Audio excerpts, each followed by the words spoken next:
What's up, everybody? Mark with Coffee&Toys here. Welcome you back to another Marvel Monday where we review the vintage G.I. Joe, A Real American Hero, issues 1 through 155. That's right, we are reviewing the entire series, one or two comics a week. And today we have issue number 9 of the series.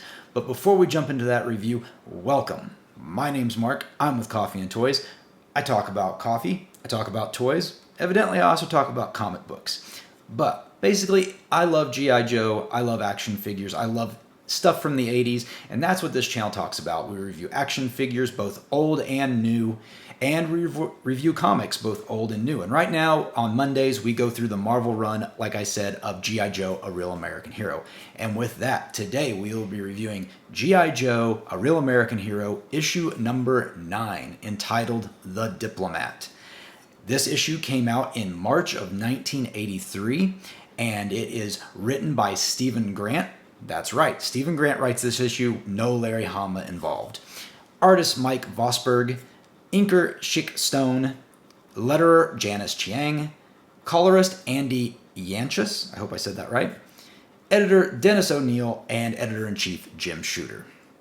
Now, like I do with all these, I'm going to go through, this is going to be a heavy spoiler review, so if you haven't read a comic that's over 40 years old, then I'm sorry. You should probably hop out and get a copy if you don't want to hear this review. Otherwise, I'm going to go through the entire issue. I'm going to let you know anything I think about it as I'm reviewing it, and just give you my thoughts at the end of the issue, what I thought about it. So with that being said, let's review The Diplomat, G.I. Joe, A Real American Hero, issue number 9.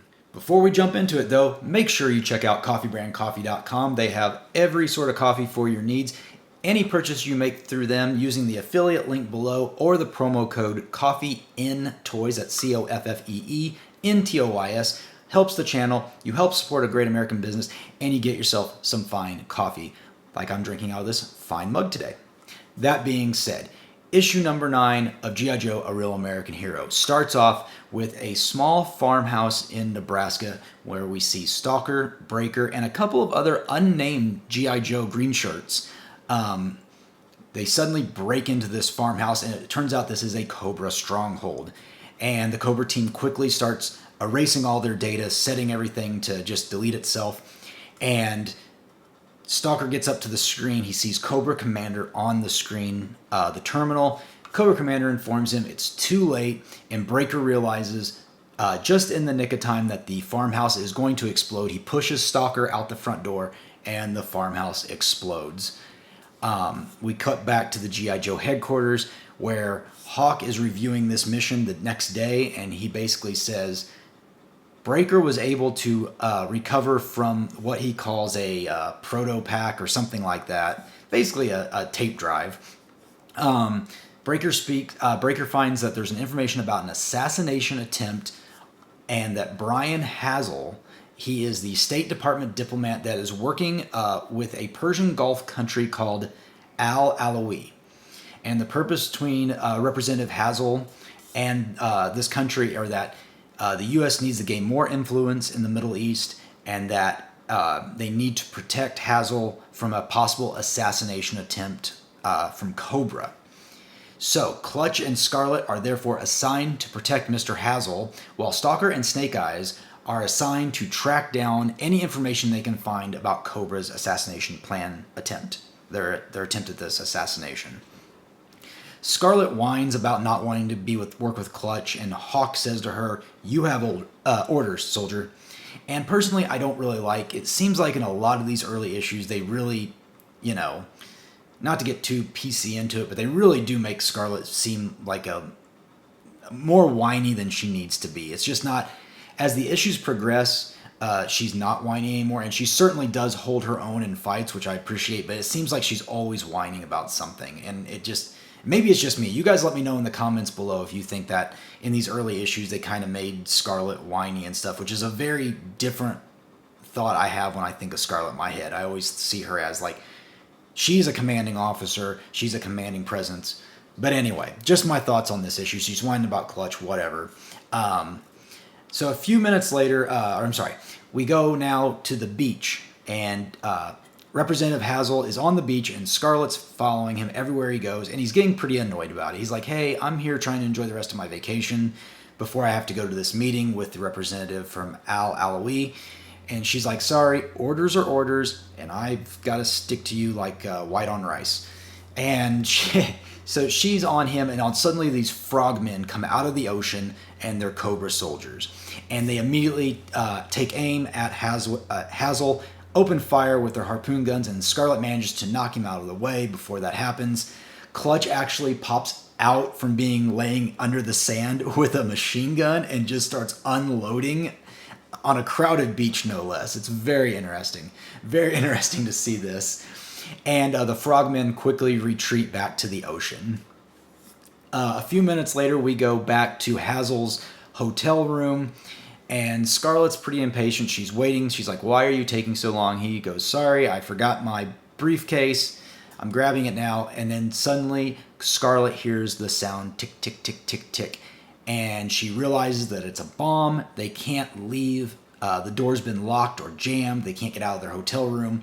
So Scarlet quickly puts together her crossbow, fires it out the window into a telephone pole, and says, hang on, and Hazel grabs her around the waist, and she swings out to the safety down below just shortly before the hotel room explodes. Clutch is waiting nearby in a really fancy sports car, and the three take off. Now, from there, we go to London, England. We were in France. Now we go to London, England, to Sutherland Munition Works, a supplier of weapons. Now, I want to talk about this for a little bit, because what we're going to see is that Derek Sutherland, the owner, returns to his office to find Snake Eyes and Stalker waiting for him. They interrogate him with his dealings on his dealings with Cobra, and Sutherland openly denies. He says, I have nothing to do with these guys. I don't know what you're talking about. Aren't cobras from Africa? Or maybe that's South America. I don't remember. And he's talking, and while he's talking, he's writing down notes. And he writes down, room is bugged, address is Amsterdam. And so he's giving them information, but faking like he doesn't know anything. So Stalker's like, okay, I guess I'm sorry, you're not the person we were looking for. And Snake Eyes and Stalker leave the room. So as soon as they leave, thinking they've gotten the information they actually do need, Sutherland contacts Cobra HQ, and he says, hey, I've given them the false information, and they are now on their way to you. Cobra Commander again appears on the screen and says, wow, excellent job, great doing what you need to do, and then promptly electrocutes, killing Sutherland. Now, I have a thought about this. We'll talk about it at the end of the review. So Sutherland is killed. Now we head back to France, and we see Scarlet, Hazel, and Clutch are all in this sports car, and they're speeding down a road towards an airstrip, and they're being chased by Cobra in another vehicle. Scarlet chucks a grenade at the pursuing car and flips it over. The trio get on the plane. The plane takes off, and as they're taking flight, Scarlet's sitting there with the pilot, and she says, man, something seems off. It seemed like it was way too easy to dispatch that Cobra vehicle that was chasing us. And suddenly she realizes the plane is flying in the wrong direction. And pilot pulls a gun on Scarlet, and Scarlet is able to quickly dispatch the pilot's gun. Unfortunately, the pilot's gun discharges into the equipment in the cockpit, and the plane, Clutch jumps in to start taking over, flying the plane, saying, hey, if it has wheels, I can drive it.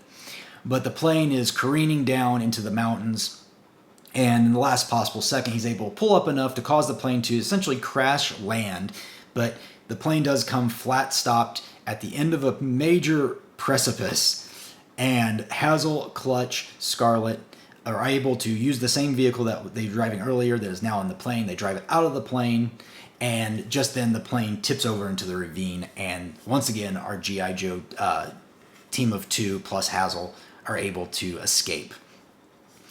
So while that's all going on, we go to Amsterdam. So now we're going back to Stalker and Snake Eyes, and they are in this motel, hotel, brothel, I think is actually what it's supposed to be. And Stalker is told to go to the top floor, room 13, for what he's looking for. And this receptionist lady, she then muttering underneath her breath, and she's like, yeah, we've got a real surprise in store for you. And she picks up the phone, and Snake Eyes quickly appears, hits the receiver so she can't make a phone call. And Stalker, meanwhile, walks into this room, completely dark.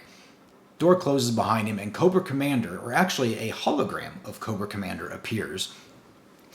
And they're talking back and forth. Stalker's like, you might as well give it up. We know about what's going on with Hazel. We've already got 2 members protecting him. And Cobra Commander says, well, the joke's on you, because Hazel is actually a mole, and his whole purpose, he is the assassin. He's not getting assassinated. He is the assassin. And he is going to kill the representative of Al-Alawi, and that's going to throw U.S.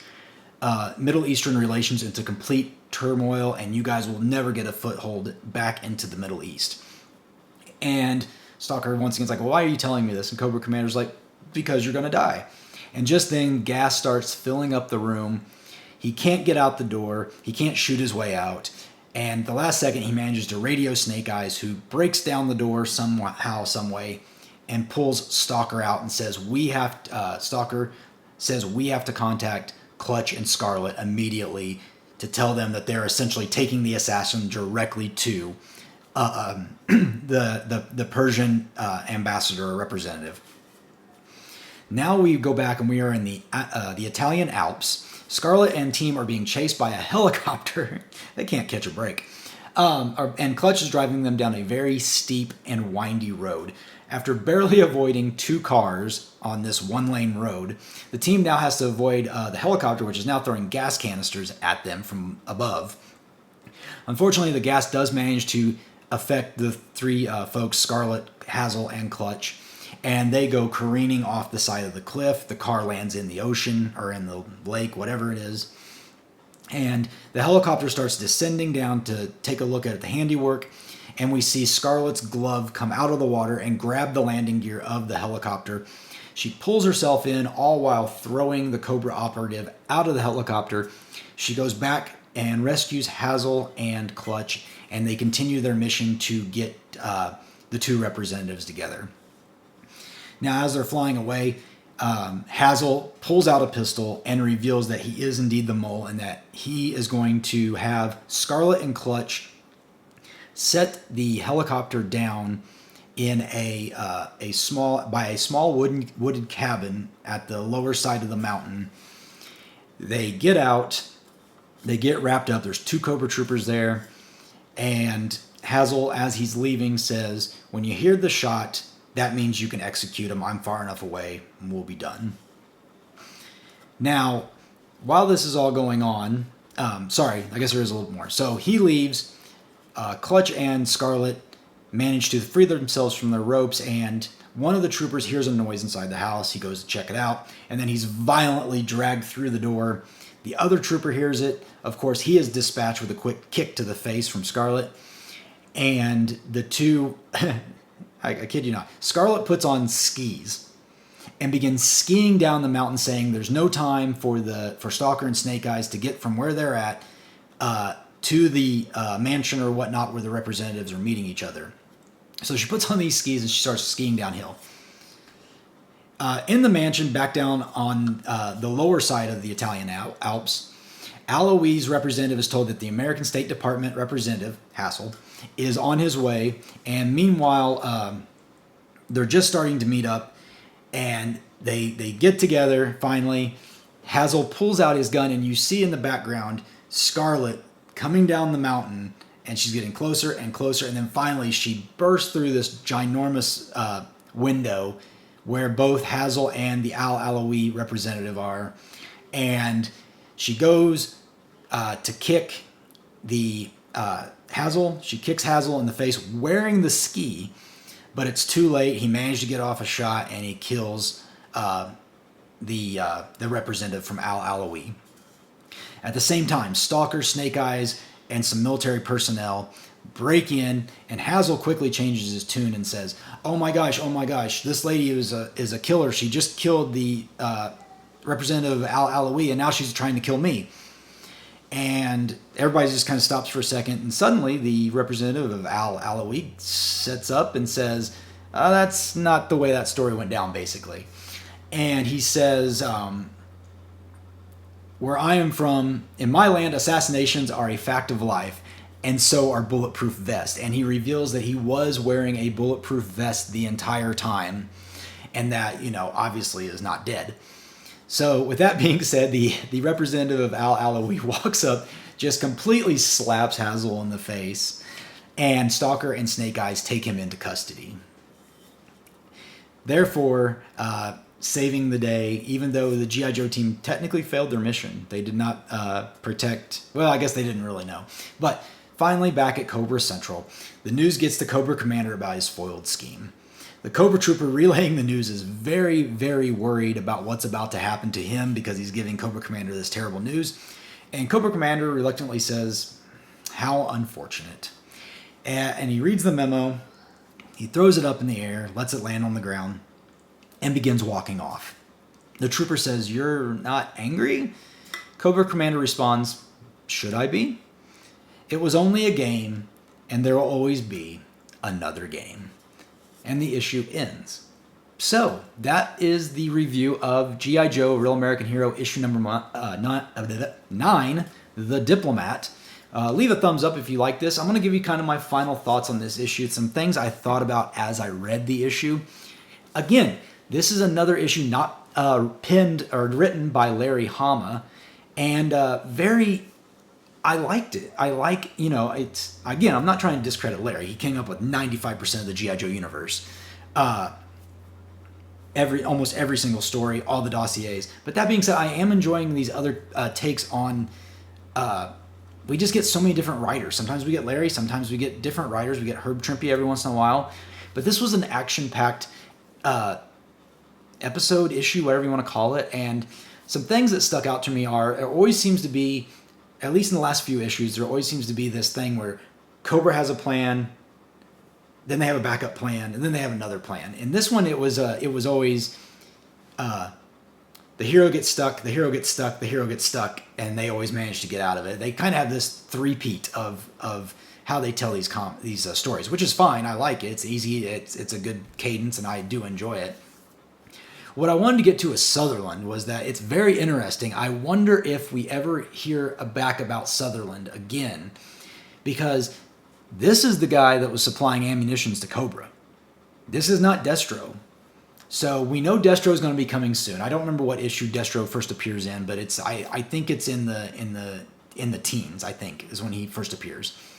Because I know issue 21 he's in it, and so it's interesting. I want to know if the killing of Sutherland is what led Cobra to using Destro, or if they were starting to use Destro and Destro was like, "I don't need you guys, I don't need you guys having a second supplier, get rid of him."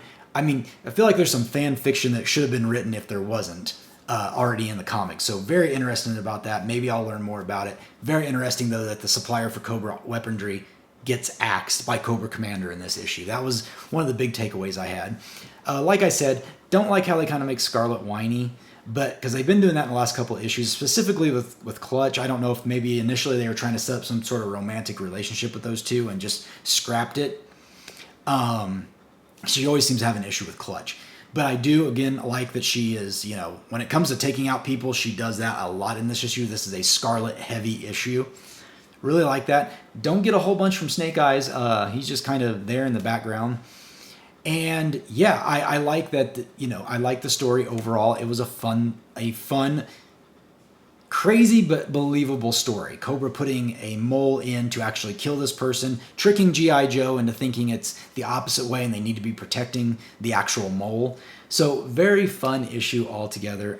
Really enjoyed reading it, and I'm really enjoying going through all these comics with you guys. So, with that being said, make sure you drop a comment down below. Let me know what you think of G.I. Joe issue number 9, The Diplomat. Do you remember picking this up as a child or a young adult when you were way back in the 80s? If not, tell me what you thought about it in the comments below. Make sure you hit that bell notification. Set it to all notifications so you don't miss a single week of these reviews. And thanks so much. Make sure you check out coffeebrandcoffee.com. With that being said, I'm Mark. You've been watching Coffee with Toys, and I'll see you later.